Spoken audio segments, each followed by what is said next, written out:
Welcome to Compression, the quest to $100 million in just 1 year. Join me, your host, Logan Freeman, in this one-of-a-kind interactive podcast experience where I am on a quest to compress 3 years of achievement and production into 12 months. And no, the answer is not to just work harder. I'm bringing you not only ideas and concepts that are complete at the theoretical level, but they're also effective at the applied level. Look, guys, knowledge is not power. It is potential power. Knowledge plus massive strategic action equals power. We're talking about strategy, systems, accountability, all in real time. This is Compression.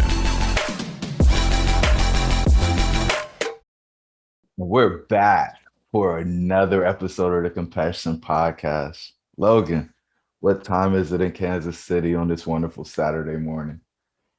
Well, it is 4 a.m. here in Kansas City. I got up and Taylor was like, "What are you doing?" I said, "Well, I've got to get ready. I've got a podcast." She just kind of looked at me, and what was really cool was she just kind of, okay, gave me a kiss and went back to bed. And it just feels good to have that kind of support, because what other husband is getting up at 4 a.m.? Well, I was up at 3, but 4 a.m. to record this podcast. This is the commitment level that we have for this and why it's so important. Yesterday got thrown for another loop trying to get these loans across the finish line.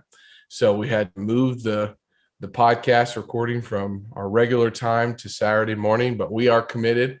I know that after having a 25-minute call with Jerome yesterday, why this is so important, and we're going to dive into that. But the intention for this week is, and what somebody's going to get out of this episode is being okay knowing that you did your best.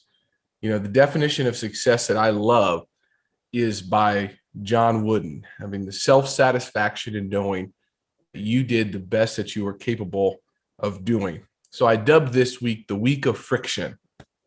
And the week of friction because I felt like sandpaper this week quite a bit.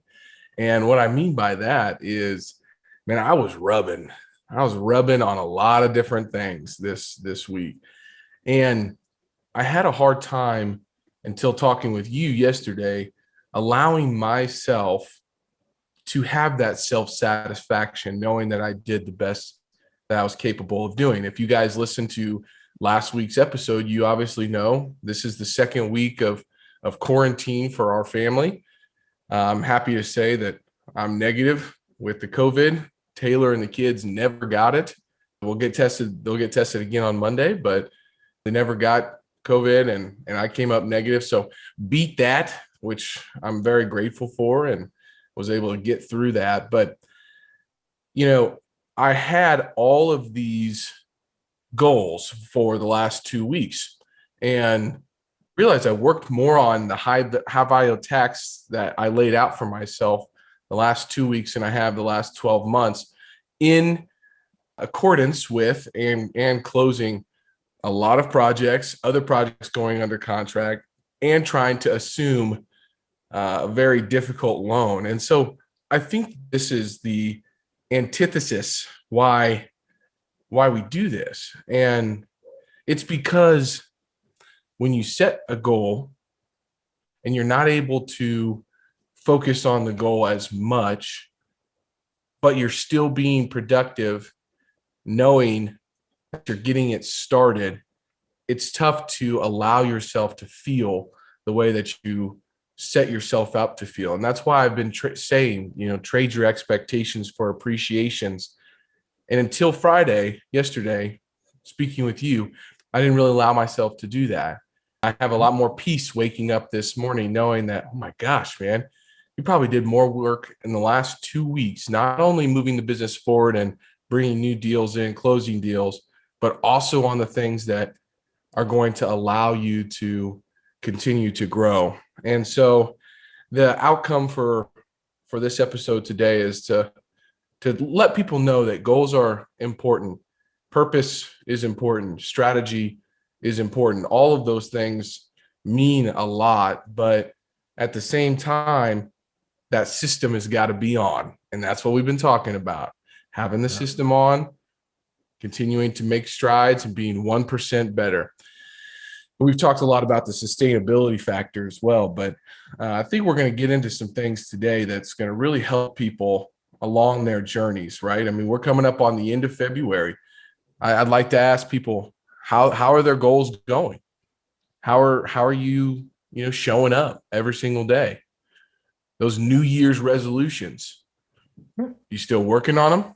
What are New Year's resolutions? This could be your new year right now, Jerome. So that's the outcome. That's what people are going to learn today, my man. That's outstanding. And so I just remember you saying, I'm not getting done what I want to get done. I'm working on other stuff. And what's not getting done? And you paused and you said nothing. And that part for me was like, okay, well, we got a good start. If all the things you want to get done are getting done, then we're moving in the right direction. So what was the affirmation for the week? The affirmation this week was focusing on my circle or my locus of control and not the circle of concern. And so there's a great Venn diagram out there that Stephen Covey put together, I believe, that focuses on showing what you can control. And James Clear talks a lot about this. Rereading Atomic Habits helped this notion out a lot. Was most things in your life are not in your control. Most of them you can impact, but you can't necessarily control them. And so I looked at that Venn diagram again, focused on what I can control and be at peace with the rest. That's been the affirmation. Control what you can control, be at peace with what you can impact, and do not concern yourself with things that are outside of your control. So before we move to the next part, I'm super curious, man. Like, what were some of the things that you could have focused on that were outside of your control? Because that's where I think a lot of people get stuck. Yeah. They're just looking at the things and ruminating and worrying about what they can't control instead of grabbing what they can by the horns and taking it on. And you actually used that cliche phrase metaphor yesterday. So just love to pull some of those out. And maybe even if you had an epiphany moment where you're like, hey, I'm focused on this, but I can't do anything about it. Well, one of the things for me the last 2 weeks has been scheduling, right? One thing that I really try to do is stick to my schedule. And especially when I have, meetings and items on the schedule, I try to stick to them. And so, when my kids do not take a nap and I have to support Taylor because she's working full time and I got to pivot to go grab the kids and make sure they're doing okay, I go back to my pillars, my faith, my family, my fitness, and my future.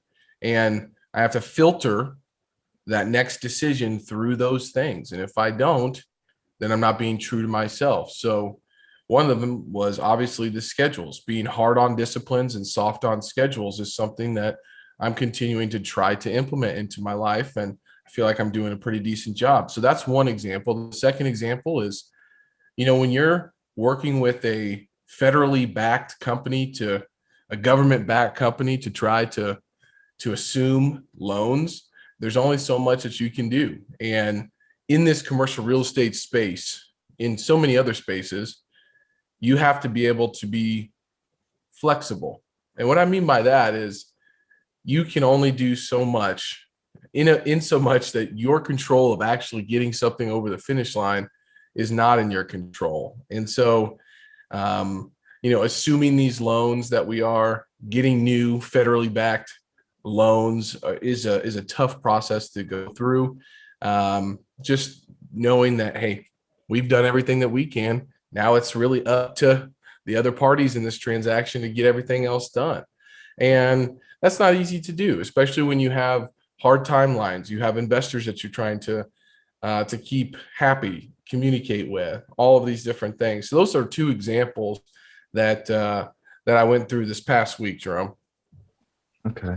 Now, there's so many places I want to go, but let's go here. So a lot of husbands would say, well, the woman needs to take care of the kids, but you've decided that you're going to be a superhero dad.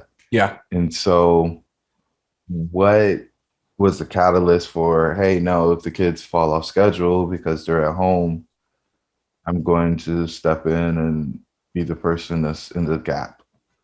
Well, it comes back down to identity. And my identity is rooted in the fact that I'm a man of God. I am a hero husband, a hero father, and then a businessman. And so the catalyst for me was keeping those priorities in check.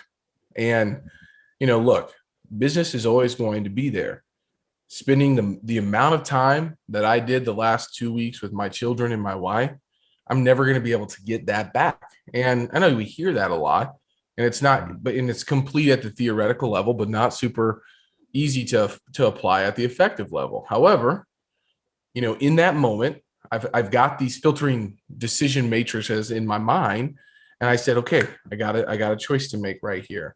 Do I try to reschedule that call? Maybe that person won't reschedule it. Maybe they aren't going to reschedule that podcast. But if I go back to my priorities and I work through those, starting with my most important and then going through that list, again, I have an identity as being a hero husband and father first and a businessman second or third. So, I think it was staying true to that. And if I didn't, then I would have to come here and talk to you guys about how I put my business first.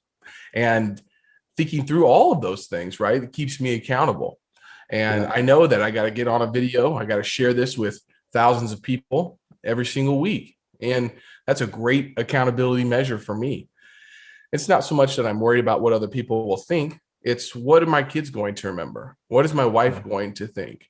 You can have this amazing business and all of these different things, but if you're not happy as a person, as a husband, as a father, as an individual, and you're not staying true to that identity, that's when you start to slip. And that's where you start to really lose yourself. And so this week, I really felt sometimes that I was slipping on my business per se. And until yesterday, talking with you, I said, man, I didn't slip at all. I mean, I made big strides this week, and I made big strides as becoming a better individual and what I'm set out to be, in this world, in this life. So staying true to that identity was a massive success for me this week. Yeah, I think it's huge, and I think it'll show up for you later. I still remember you asking a question when I was out there, and we were sitting at the dinner table, and I think you were feeding Bella chicken nuggets or something. But anyway, he walked away, and you said, "Can all of this really go away?" And I smiled at you and told you, "Yeah, right." Yeah. And so I think that's probably one of your worst fears, and something that you desire to keep because you enjoy it, and you're making decisions that are coherent with your desire. Yes. And it's allowing you to stay true to your identity. And so that one yes to my identity is husband, dad before business allows you to make those decisions without guilt.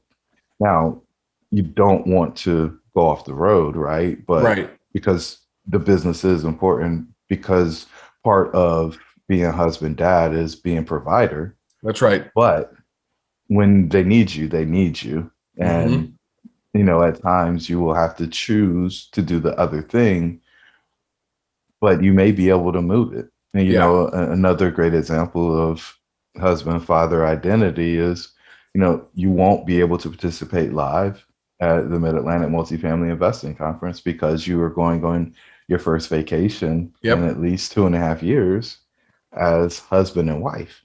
That's right. And it's extremely important, right? It's easy to allow the kids to become your total identity, especially for moms.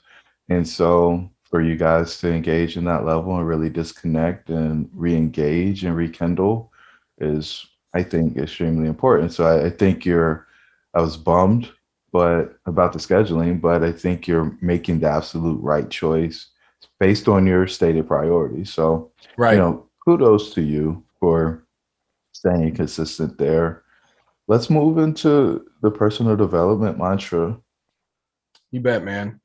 So this mantra and what I'm thinking about a lot this week was, again, that goals are important, but the way that you get there has to be fluid. I think that Bruce Lee said something about be like water, Mhm. be fluid. And I start to study these successful people, and I realized that none of them have these hard defined goals. And I used to say, man, they're missing out. And being open to everything and attached to nothing, I've got to continue to see these trends, see these threads that keep showing up. And one of them is that, holy cow, people have an overarching goal, they have a purpose and a strategy to get there, but they're open to being fluid on the way that it happens. And for me, what I'm trying to study this week is getting things done. And what I mean by that is a goal means nothing, a purpose means nothing, a strategy is nothing if you're not getting things done. And you have to be effective, right? So that's a part of the business, and a part of becoming a better person is being effective, and being efficient is important as well. But being fluid, I think, is actually more important. And so for me this week, I was like thinking about that a lot, trying to figure out, okay, well, if I'm seeing this thread show up quite often with successful people, maybe I need to start implementing this as well. And so my mantra this week was trying to find the silver lining in the scenario that I was put in, right? Or I put myself in. One way or the other, COVID happened, and so we had to be fluid. But being open to the new workflow, being open to saying, man, you've been talking about slowing down with all the meetings for so long. Now you have to. And I see the ability for myself to work on those high value tasks has been a complete perspective shift in the way that I get to the end result. And so I have done more writing, I have done more speaking, I've done more content creation and high value tasks in the last 2 weeks than I have in the last 12 months. And I think it's going to go in flows, right? It's going to go in flows where I got to produce, got to produce, got to produce, got to get back what Jerome's calling in the cave.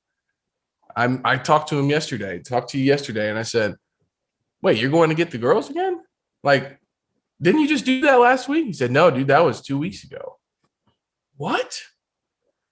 So I've been in the cave, been really zooming out. And a part of emotional intelligence is being able to watch yourself like a hawk, being able to be objective, to kind of rise above, look at yourself from an eagle's perspective or a hawk's perspective. And so that's what I've been studying this week and thinking about a lot. I haven't had a lot of free time to really intake new content per se, do a lot of reading, but what I have done is a ton of reflection and not being attached to the old way that I was working, and trying to implement new methodologies and new workflow is exciting, encouraging, and finding that silver lining this week has been what I've been studying, man. That's been my personal development this week. Yeah. Being in the cave is a magical place, especially when you're creative. And I think that's the muscle that you haven't been able to exercise as much as you probably will going forward, just because that's at your core who you are. I think that you are in a spot right now where it's like, okay, we're growing so fast. we better make sure that we have the systems in place. And every year in North Carolina, we have to get an inspection on our vehicle, Right. right? And they go through to make sure that nothing catastrophic is going to happen while the vehicle's on the road. And a lot of people just continue to drive their car Yep. without ever getting an inspection, right? And going back to the flow piece and being water. Pankaj Sharma, who's one of my mentors, introduced me to the book The Surrender Experiment last year. And it talked about the locus of control. It talked about Yeah. just being in flow, in state, and accepting the process as it shows up. And there are some performers who will say, hey, I make things happen. Things don't happen to me. And I think Jocko's one of those people in Mhm. extreme ownership. But I do believe that there is a piece of this, a part of it that once you do your best, once you do all that you know to do, once you've tapped all the resources that you have at your fingertips, and maybe even at arm's length when you stretch, that you have to give in to the experiment that you're going through. That's right. And you can drive yourself absolutely crazy trying to get to the spot where you're in control of everything. And I mean, you mentioned that you're a man of faith. I think one of the biggest illusions is that you're in control, Yeah. right? I think this whole idea that we control it, we make it happen is kind of ludicrous if you profess to be a person of faith. Right. And if you don't, then whatever is guiding the environment, it can't just be total chaos. There's got to be some organizing energy. You have to figure out where those things go. That's right. And once you've put it all out on the field, right? And we're both former, I don't know if we're athletes or former athletes, whatever you want to call it. Uh, Once you did the best you could, what else can you do, Yeah. right? And that has to be enough, or you'll just drive yourself in the ground. So I think those takeaways are major, and I think you're on the right path, and you're pulling on a string that's going to pay big dividends. That Yeah. content creation, that recording, that writing, is what's going to set not only your personal brand apart, but FTW as a whole, Absolutely. because folks are circling and looking for that type of influence and the thoughtfulness that it takes in order to create content that people want to consume is the difference between being an influencer and a thought leader Hmm. and being someone who's just making noise. That's right. 100%, man. And I mentioned friction earlier. Friction doesn't work unless you rub, right? And you got to, let's take the analogy of the sandpaper. Sandpaper in and of itself is just rough. But once you start rubbing that sandpaper on something, that's when you create something new, or you at least roughen up something that allows you to see what it can be. And I like that analogy for this week because I was rubbing that sandpaper on a lot of different things, and I needed to rub it all over myself in my business this week. And unless you do that, you'll never continue to be 1% better, because you're not taking the action or the steps to try to be something more beautiful. And so if you have sandpaper and you got an old dresser, before you can paint it and make it look good again, you got to get in there and you got to roughen it up, man. And so this is a call to action for everybody that listening, is find that sandpaper in your own life and start rubbing it. It's uncomfortable. It doesn't Yeah. feel good, but that end result is going to be something so much more beautiful when you get that veneer on there and it's all shiny and it looks great and you feel very, proud of what you've done. You can't get there unless you're willing to be uncomfortable first. And so that friction has created new opportunities to create something more beautiful. And that's what I want in my life all the time, is that friction, that sandpaper. I want to be rubbing that all the time so I can continue to be a better version of myself, so our business can be a better version of itself, so we can serve our investors at a higher level than anybody else is. And so, going through that this week was uncomfortable, last 2 weeks, but I'm now seeing that the end result's going to be something so much better. And so I guess we should maybe call this episode Sandpaper. I love naming these things. And we did close another deal, so I could put it at the same level or continue to rise that level. But man, I think Sandpaper actually is a unique one. We'll get probably a lot of clicks on that. So there we go, man. Got it going. There it is, for sure. So let's talk about some wins. What's the win for the week? Few wins. Okay. Yeah. So obviously, having dates with Taylor during COVID is very difficult, but my mom has received the vaccine. So my mother came to help us out on Sunday, Monday, and Tuesday here in Kansas City. And, I just had a great idea. Is, Taylor, why don't we put the kids down? My mom can stay at home with them, and you and I can go have a car date. So we called in some food from our favorite restaurant. We took the truck out and we had a car date together on Monday night. So we were able to get some time together, which was really awesome. We've got 2 to 3 more deals under contract on the brokerage side and with FTW, getting over COVID, staying productive, focusing on those high value tasks, really focused on prioritizing and executing. And Daniel Pink wrote a great book called When. He tried to do this big study of when you should actually do things. And I got to tell you guys, this time that we're up right now, and every day from 4 to 6 a.m., I probably get the most high value task things done in my business. And so I really would ask people to figure out when they can find those golden hours like I have been able to. So I'm feeling healthy. Got that negative test. That was a big positive. Got my energy levels up, which is great. And so those are all the wins for this past week, man. And then obviously what we've talked about, which is more of a learning than a win, but it is a huge win. It's giving myself the self-satisfaction and knowing that I did the best that I was capable of doing, and being open to the new workflow that has been presented to me has been a big eye-opening experience. And the win there, that's a learning, but the win there is actually being self-aware enough and having the people around me to help stay objective to see that. That's probably one of the biggest wins. Perfect. So you didn't say anything about signing the loan as a win. Yeah. Well, we had all these projects coming to a head almost on the same exact day. And if anybody's in the commercial real estate space, knowing that, $12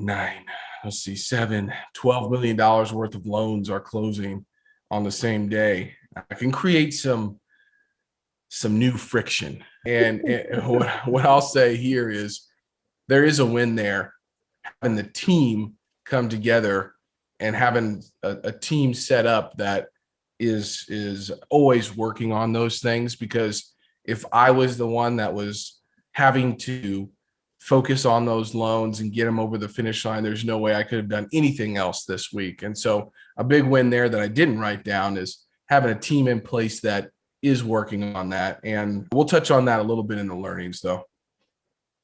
Sure. All right. So what didn't go the way you expected it to go? Well, definitely didn't get my workouts in that I wanted to. I did what I could.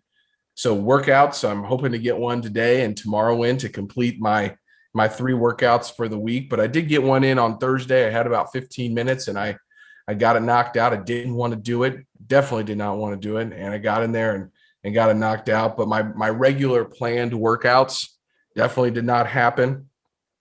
But the biggest loss is I've been studying, where anxiety comes from.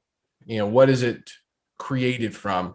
And expectations is one, but also having open loops creates a lot of anxiety for me. I like to open a loop and get it closed. Open a loop, get it closed. Open a loop, get it closed. And the loss for me here is not realizing the fact that when you have a business, you don't have the opportunity always to open every single loop and close it yourself. You've got partners, you have people that have to give input that's going to have impact on the result and when that result can happen. And so the loss was not realizing earlier this week that these open loops should not be creating anxiety for me, especially if, a promise that I have made is dependent on somebody else, right? And that's a big loss for me, man. But it also turns into a big learning. And we talked about the circles earlier this week. I was focused on some circles of concern and some things that I was not able to control. And that created some feelings of anxiety, and it was unneeded. And so that's a big loss for me because heart rate's been up, stress level's been up. This beautiful hair's got some more grays in it from this week. I got to keep that looking brown. Hair's right, sales right, and I got to have the best hair in the game. And so big piece of that is just understanding that you have a business now, Logan. Not everything is in your control, and you have to get input from other people. So that's my biggest loss for the week. Yeah. So the question that I'll ask you is, for the things that you are relying on other people for, are you able to trust them? And if you are, at what level? Yep. Because I think that anxiety comes from the person not doing their part. Right. And so is there a pattern that has triggered you to be uncomfortable, anxious, concerned about whether or not they're going to show up for you the way that you would show up for them, or the way that you just need them to show up and it's independent of your engagement or interaction with them? Yeah. And Robin Dreek talks about this a little bit, doesn't he? Right? The vesting. He talks about the vesting. And so we probably need to apply those 6 filters against any of those relationships if you're having some challenges. And I know for the people that are in your world that are close enough to actually do things that impact you in a negative way, you can have very direct conversations. Right. And help them to understand what your standard and expectations are, and then get them to engage and enroll in participating at that level, or tell you that they can't, so that you will be able to predict their behavior, which will allow you to trust. Yeah. I think it goes back to a lot of the timing piece for me, and I have to reset expectations with timing. I don't necessarily have a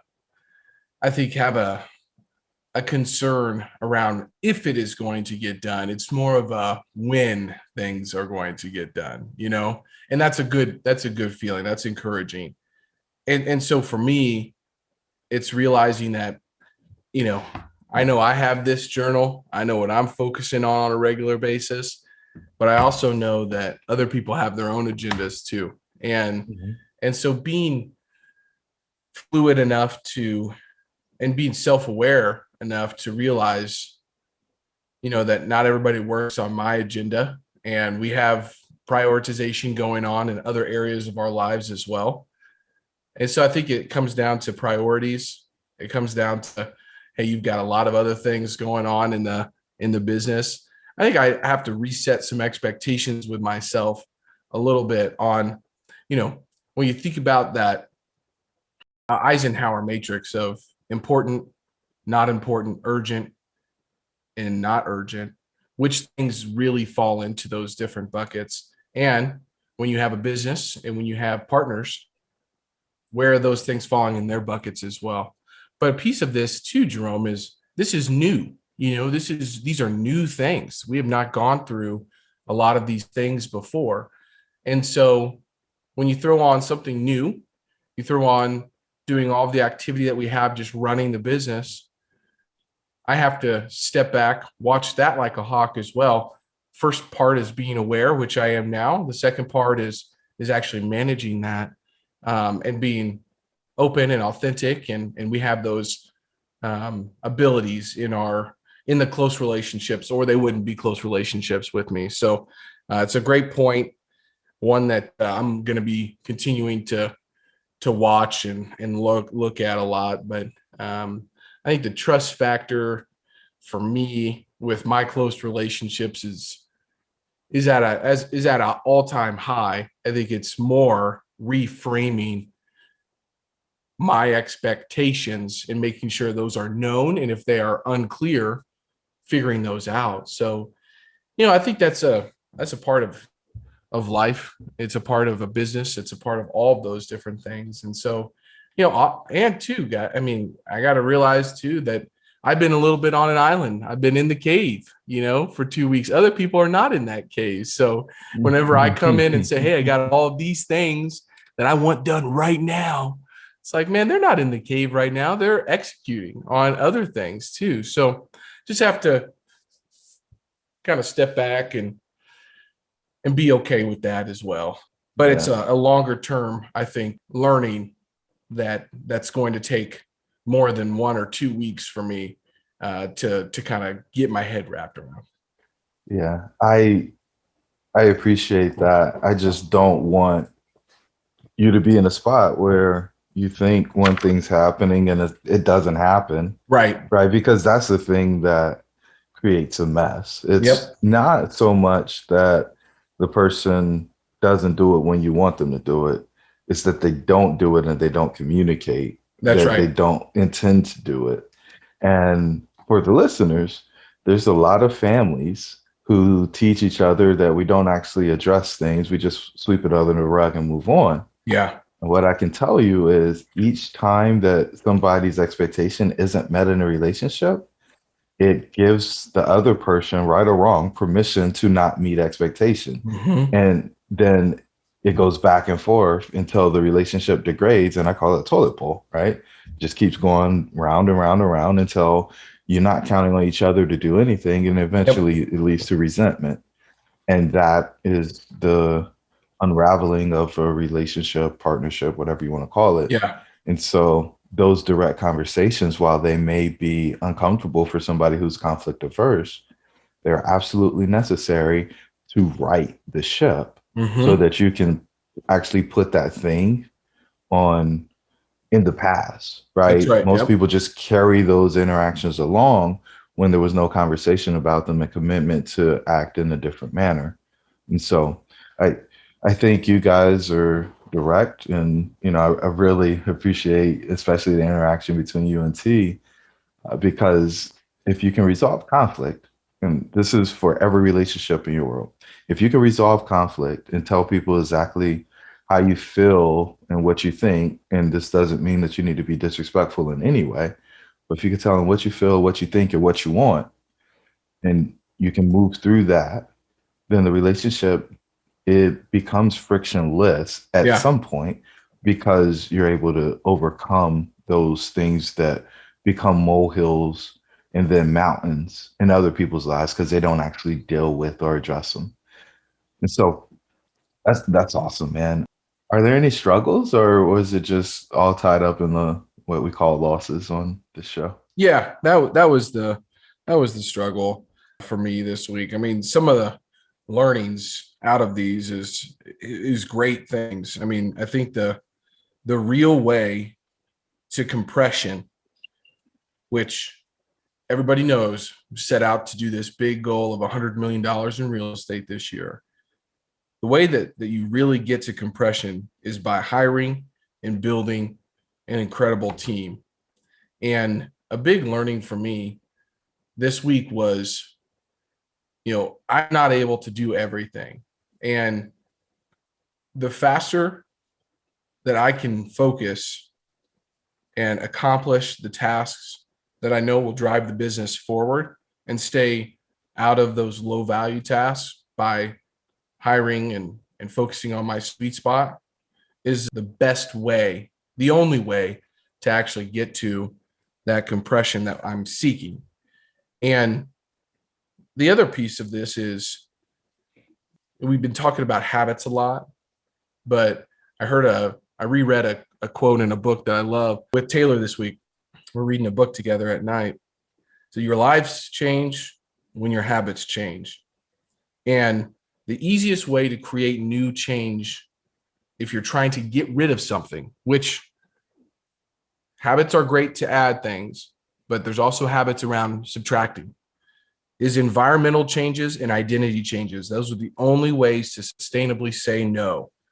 And so for me, if I have an issue, we've talked about this in the past, but if I have an issue with temptations in relation to food or drink, just move those things away. If you have a temptation of social media, move those things away. Change your environment, right? And it's like the workout on Thursday. Man, I didn't want to go do that. But what I did was I just walked up, I put my compression shorts on, and I put my shoes on. I got in the gym. I got started. I was like, man, this isn't going to be a great workout. I don't have much time, but I did it. I changed my environment. I got out of this office, went upstairs, and I got it done. And so that is so crucial. I think when you're thinking about trying to create new habits or subtract from your life bad habits, is changing that environmental and focusing on not saying that, I should do something, saying I am a person that does this. So that is a big identity shift.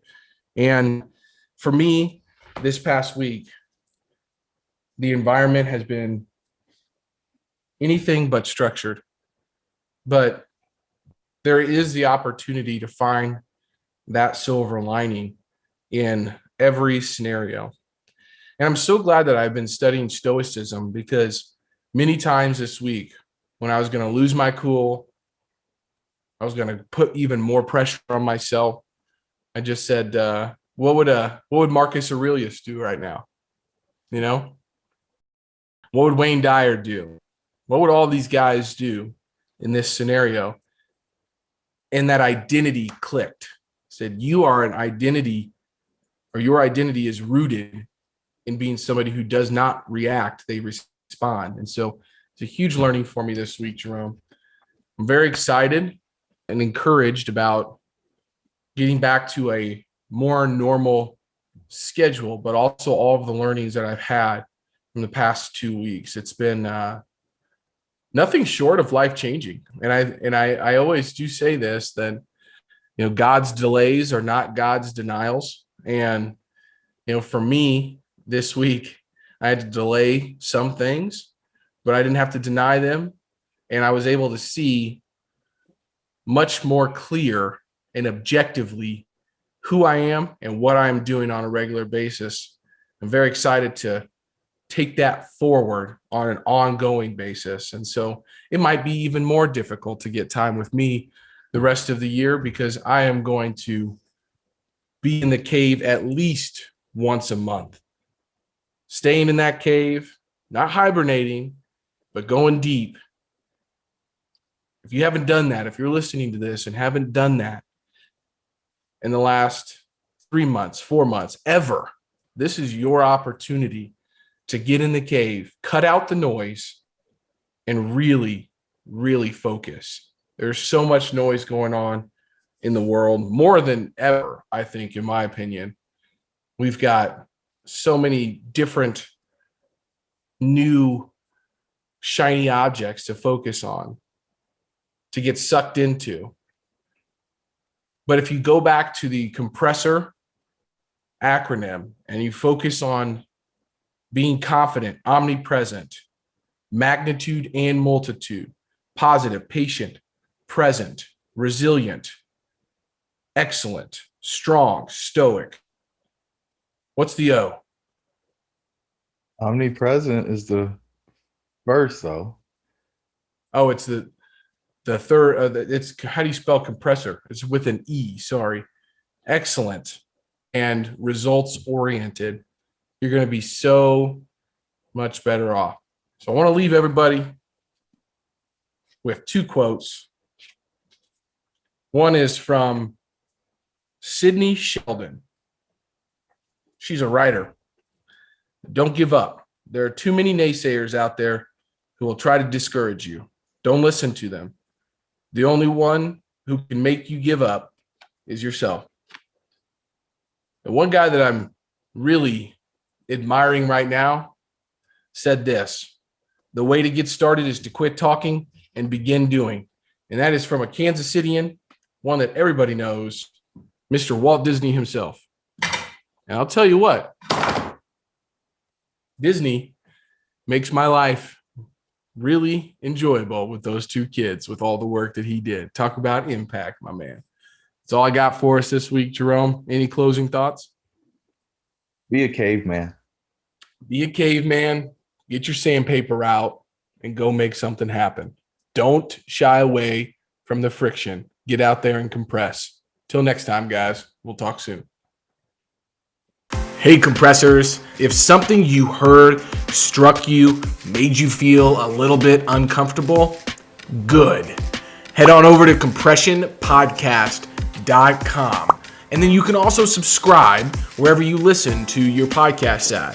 If you feel inclined to, please leave us a review. It's obviously helpful. But instead, I'm going to call you out today. I'm going to call you out and make sure that you do your part, sharing this message by sharing it with one person that might need to hear what we talked about today. Be great. Nothing else pays.